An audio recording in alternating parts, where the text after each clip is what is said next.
What up, guys? Welcome back. My name is Luke, and guys, today's topic, uh, we're gonna be looking at something quite interesting. It's a post I saw from Facebook, and we're gonna be looking at a very sensitive issue, to which personally I agree with. Uh, but then again, I feel like there is so much reason as to why that issue is. And let me just read you the post I came across Facebook. And yeah, so it goes as follows. Toxic mothers are just as bad as absent fathers, but you all are not ready for that conversation yet. So I guess I prepared myself because I also want to understand. I want to see someone else's different perspective to the whole situation, because I feel like, yeah, this is just the reality of life and we can't really change it. And hopefully at the end of the day we can be able to yeah, to bring a couple of solutions there and there, and yeah, just see how we can also tackle it and point out what can be done and how it can be avoided in our best of our abilities. So yes, I'm going to be joined by a very special somebody, so she's going to be joining me today, and yeah, let's go right into it.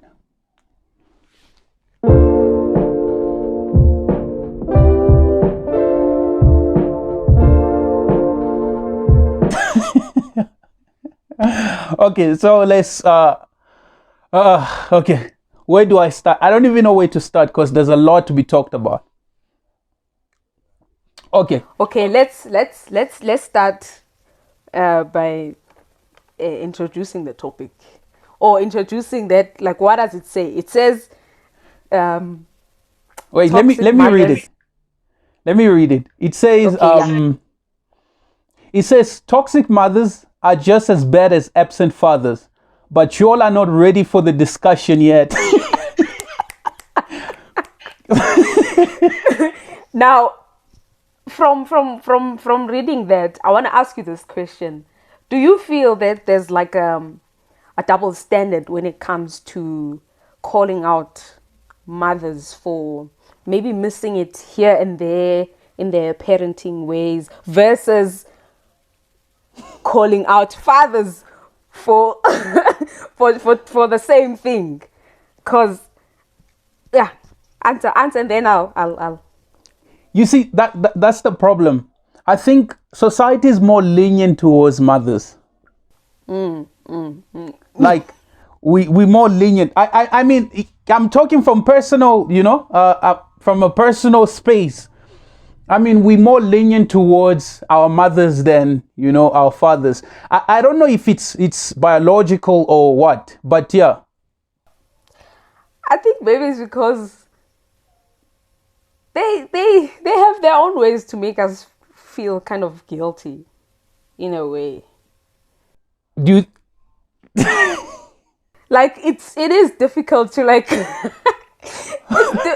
it's difficult to like call out like mothers for doing certain things, because I mean, at the end of the day, it's like, but that's your mother. Like, hey, I birthed you.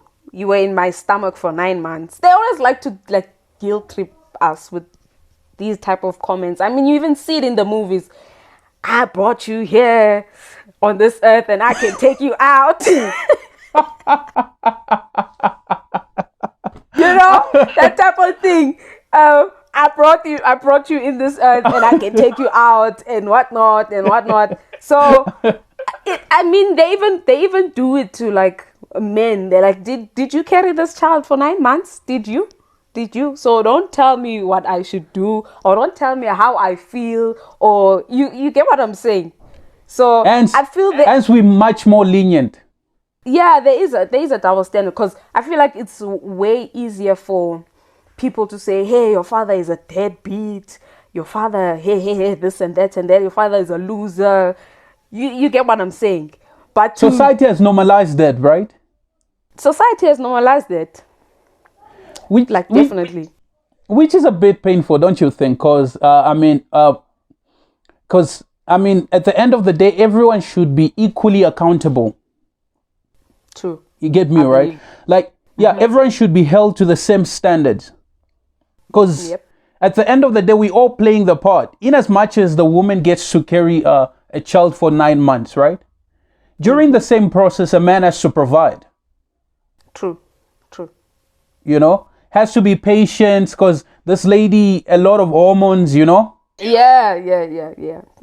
So I don't even know.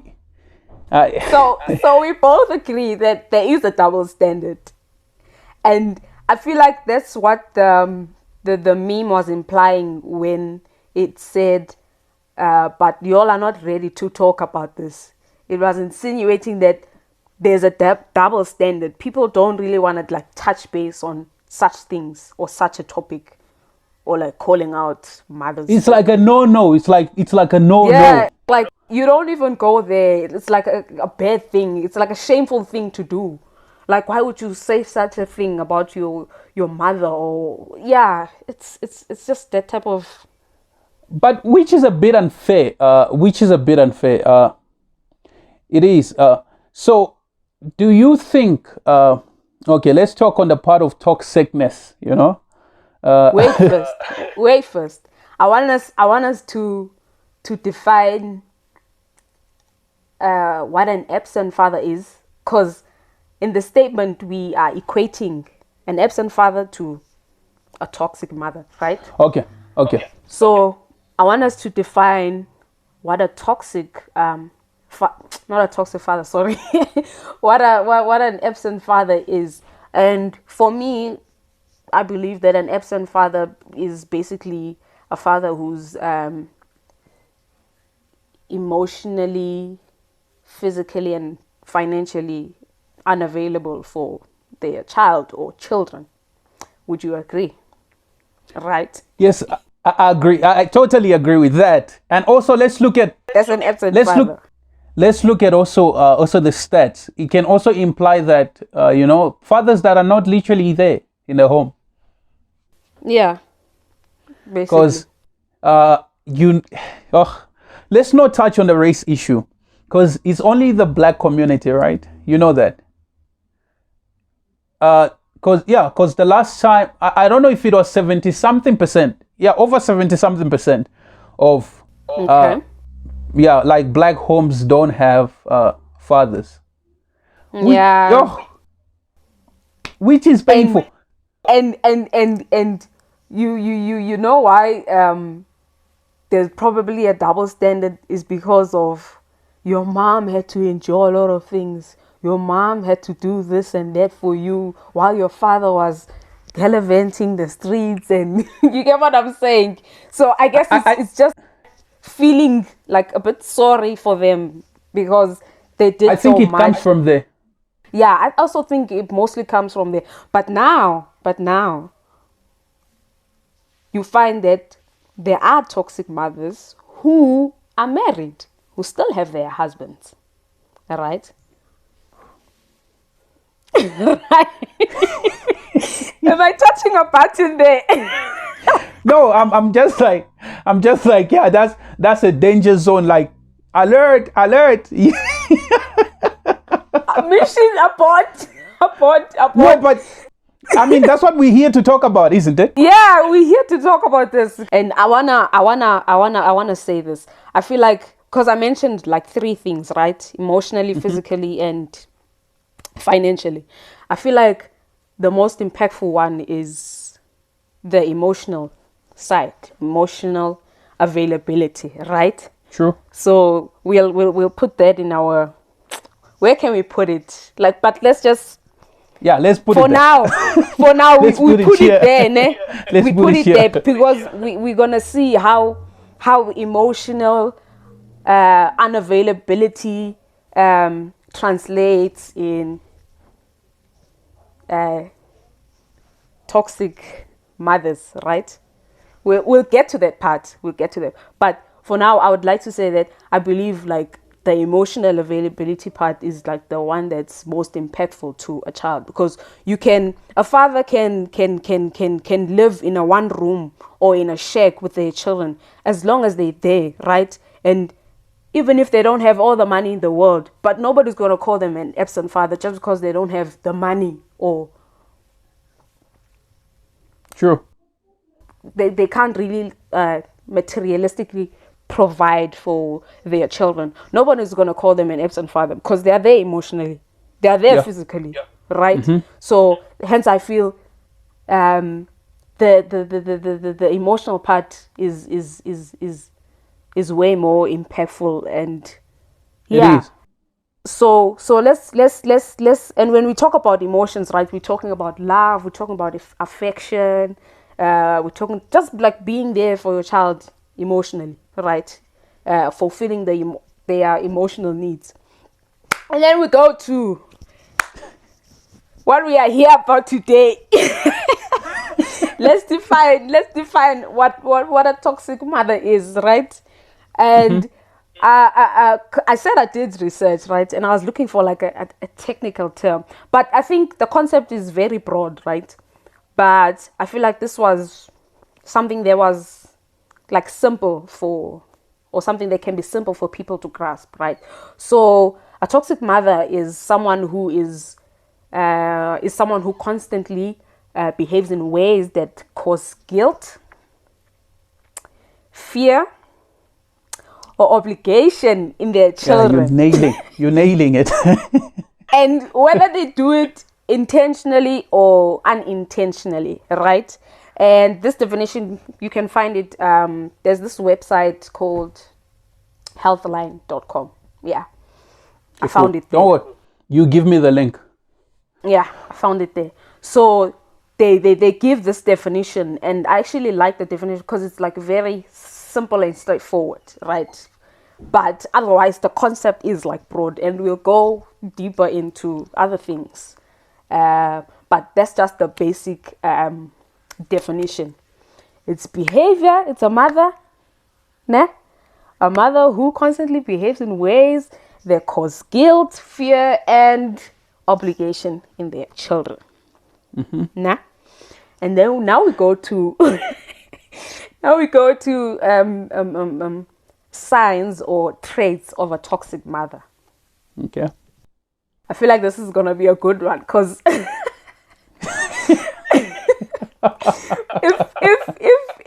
if you are comfortable enough, you can share with me some of like signs you think, or the traits you think a toxic mother possesses, right? Number 1, nagging. Nagging. Nagging. Yeah. And this nagging comes from unrealistic, expectations from your kids. Because, and I'm getting this from the comment section, right? A lot of people are like highlighting that, like constantly nagging, expecting, the unrealistic. Like, if I do good, she doesn't appreciate it. Let's put it in this word. Let's say they are demanding. Too much. Let's say they are demanding. And I feel like in a way, our mothers, or let's say mothers, in a way, mothers, and especially when it comes to like a mother and daughter relationship, it's like mothers feel like their daughters are an extension of themselves, right? And they feel like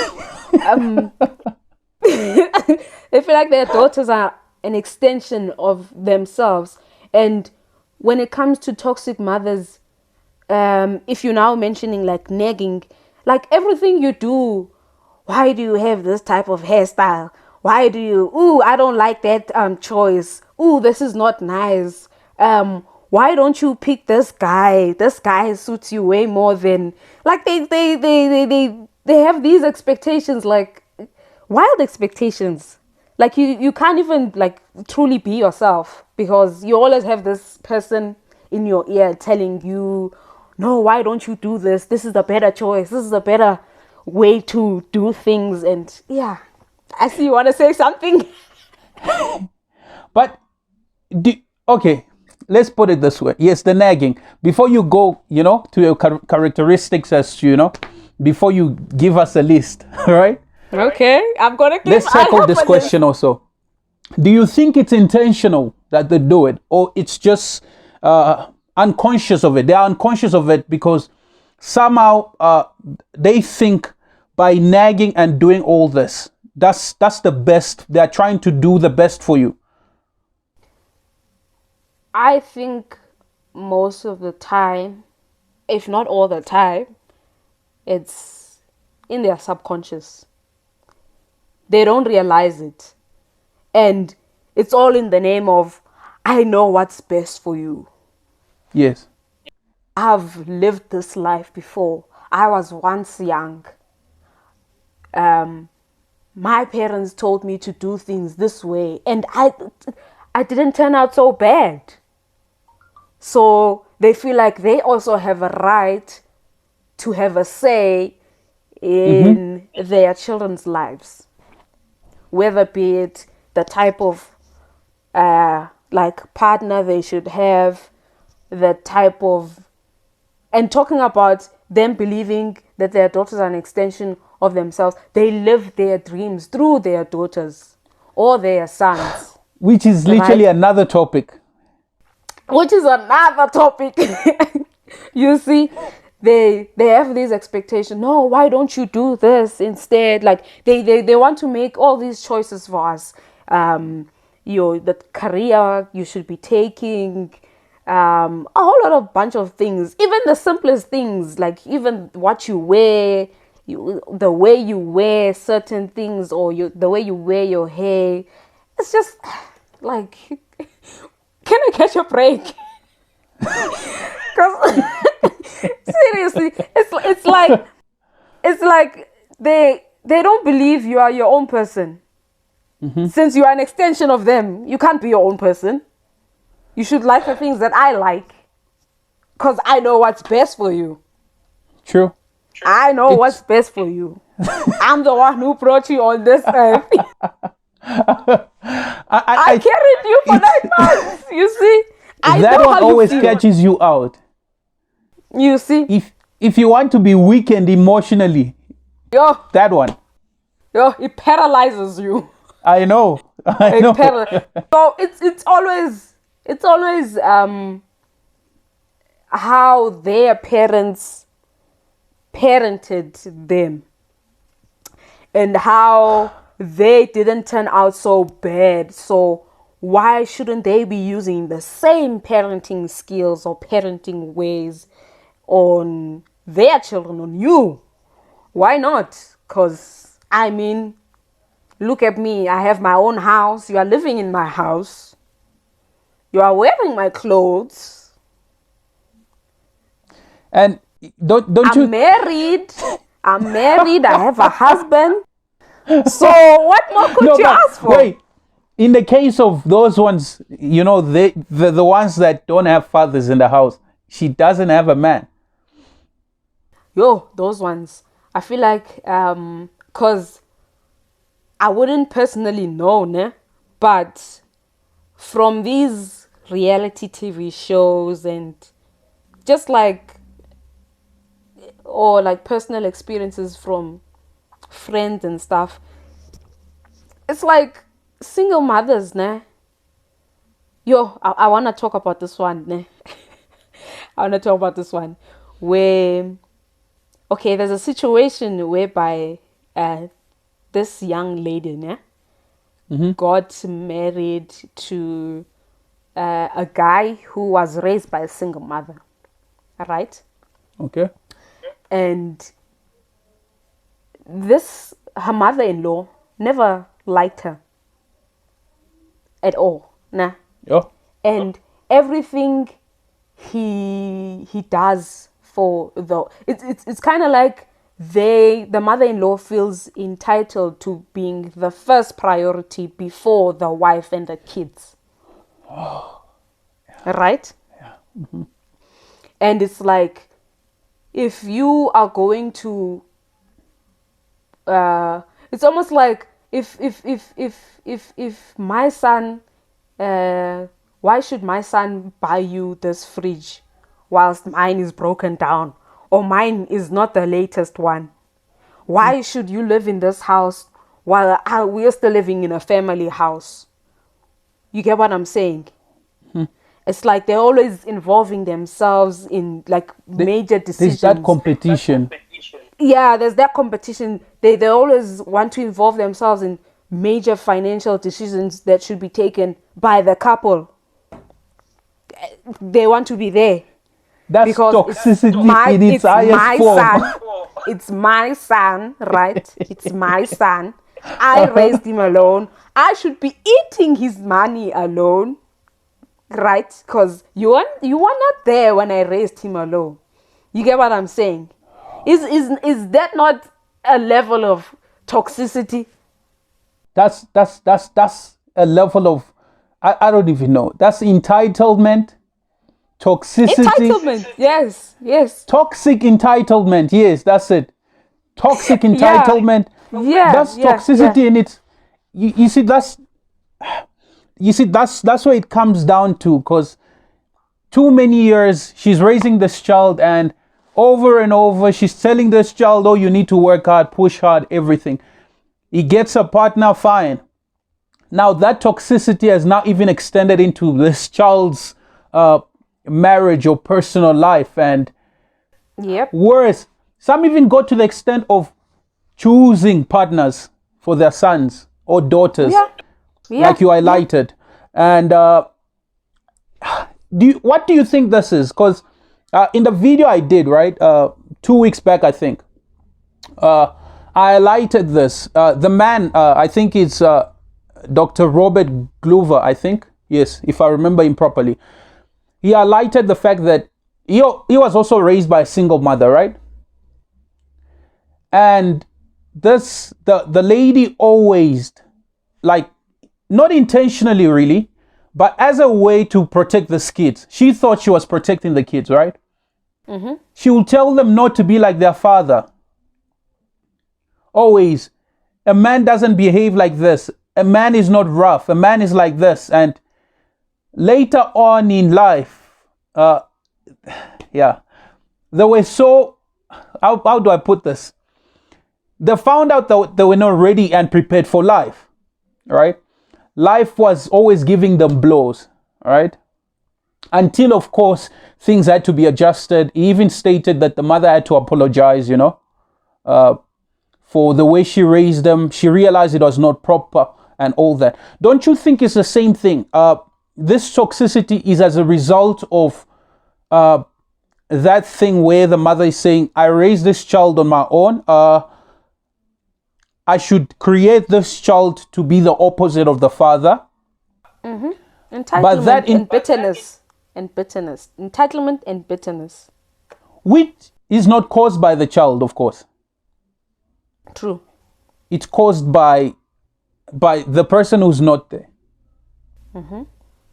And again, is it intentional or it's that? Let me see. What's your take on it? Because I felt that's where it's springing from, that anger. I don't think anger is intentional when you yourself have not defined where it comes from. You don't know, or you are in denial of your true feelings, because everything that you bottle up inside, it projects in how you treat other people, how you are in certain relationships, right? Mm-hmm. So I don't think it's intentional. Also, you said that the mother actually had to, or she finally apologized because she didn't realize. I'm sure she didn't realize. So I don't think it's necessarily intentional, especially when you are just hurt, you are angry. On top of that, you have this child that looks like the person that broke your heart. That's the worst part. That's the worst part. You have this child that looks like the person who broke your heart, every day you have to feed and clothe and bath this person that looks like The person who the broke your person heart. who broke your heart. So can you imagine what that does to you psychologically? So you can imagine, right? So I really don't think that it's intentional. It's just a matter of the child pointing it out, saying how they feel, and then as a mother later on realizing, oh, okay. But here's the thing. Toxic mothers cannot apologize. They do not apologize. They do not apologize. And They can't that's the admit. problem. And that's the problem we're facing now in our generation. Yeah, they can't admit when they're wrong. They are bringing up They a lot can't. of. The thing is, a lot of us, right, are coming up with the same mindset. Okay. With the same mindset. I think that's where generational curses come in, because if we don't stop it or tackle it as young people, it will literally repeat itself. Hence, it's only our community, the black people. I mean, just imagine 70 something percent. Yep. That's a lot. That's bad. It's bad and worse. Like all of us. That's like all of us, basically. That's literally all of us. It's literally all of Yeah. us. Because, I mean, and do you expect us to tackle life and its difficulties really in its proper manner? Nope. Because emotionally we're not prepared. Mentally we are messed up. The only thing we can do is take the same blueprint we were raised by and replicate it. Hence we have generational curses, right? True. So I feel the same thing comes back to what we were talking about. Crazy preferences that ladies have. Yes. Even men as well. Yep. It comes to this because men are now looking for, oh no, I don't want anyone like my mother. Yeah. True. You see, that's on a conscious level, right? Yeah. I don't want anyone like my mother, or ladies, I don't want anyone like my father, right? On a conscious level, right? But on a subconscious level, we are attracting the same people because that's Exactly. that's the environment we literally used to. If you grew up with an emotionally unavailable parent, you will attract that in a partner, whether you like it or not. You'll True. attract that because you can say today, you know what, because my father or my mother didn't give me the time in the day, I didn't have a safe space at home, I don't want that in a partner. You'll attract that person. That's the most fearful thing. You wonder why your relationships fail so much. You wonder. It's only when you discover that, you know what, all these things that have been happening in my childhood, they are projecting right now in my friendships, in my relationships. It's just like a we have weird so much cycle. anger. It's a cycle. Yes, we have so much anger. Don't because there's so much anger because you are a kid, right? And there's so much expectations and you can't retaliate because it's your mother. Remember, we go back to that thing. She will tell you, I raised you, I carried you for 9 months. Yep. So you can't retaliate. Hence, you have to boil up all these emotions. Emotionally unavailable. They will dismiss your feelings. Right? Anything, you come with anything to them that's a concern, they don't care. Because you are a child. It's almost like you are a child and you're not supposed to be having feelings. Because what do you know? Which is so unrealistic. Which is so unrealistic. Right? These, and I don't know if you've experienced an emotionally unavailable person, like how they function. It's really sick. It's sick because you can't get a reaction from these people. You can only get one reaction, which is anger. They shout at you. They don't give a damn. They don't give a damn. What is And there they to pull give a like damn about? Exactly. They pull like a straight face, like you are crazy. Like, what are you talking about? They dismiss your feelings. Any issue that you come with, or when you are trying to express to them how you feel, they don't care. They don't give a damn. They just show no, like, remorse. Okay, now listen to my fear. Now, the can I say the likelihood of you meeting a person who's emotionally, mentally stable is about 20 or 25%. I can believe that. And you know how hard that is. That's very hard. That's why I say I can believe that, because that's very hard. That's very hard. Because, oh, goodness, that's scary. It's Yeah, and you know what, ne? I feel like with emotionally unavailable parents, or since we're talking about a mother, it gets to a point where you just shut down and you stop expressing how you feel. true. And imagine yourself in social settings. What happens then? As a young kid, a teenager, an adult, in the workplace, at school, what happens to you? Anger, everything. What happens to you? Everything we'll run to is anger. Like our reaction, anger. And Everything triggers. Everything triggers you.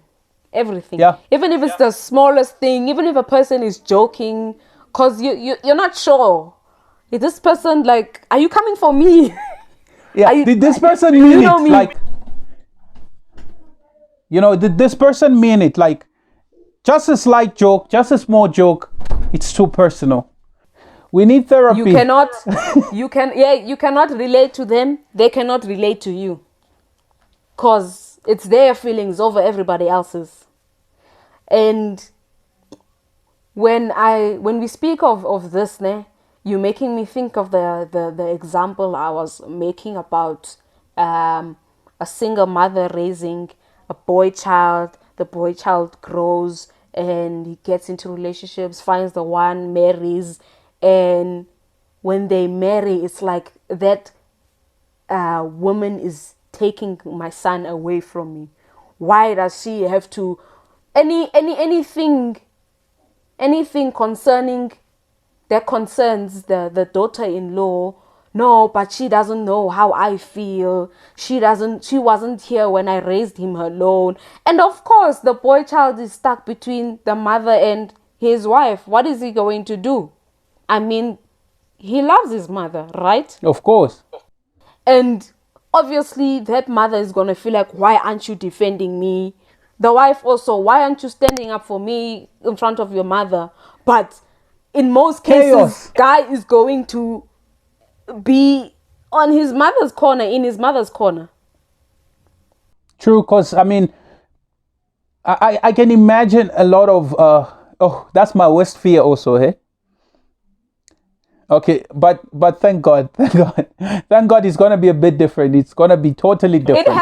It has to. Now we have choices now. We have choices. Yes. Since it's going to be different. Yeah. And I guess that's the deliberate in black communities where mothers are fighting, mother-in-laws are fighting with daughter-in-laws daily. And worse, this jealousy and anger can extend to the man's brothers or siblings as well. Yep. Because the mother is capable of influencing the man's siblings and everyone. True. Then the wife to the man becomes the enemy. True. So yes, guys, thank you so much for joining us today. I really appreciate you guys, and that was our take on the whole entire issue. Please don't forget to leave your thoughts below in the comment section. Let us know what you think about the whole topic, and yes, I'll really appreciate it. And also don't forget to like and subscribe, and I'll see you on the next one. Thank you so much.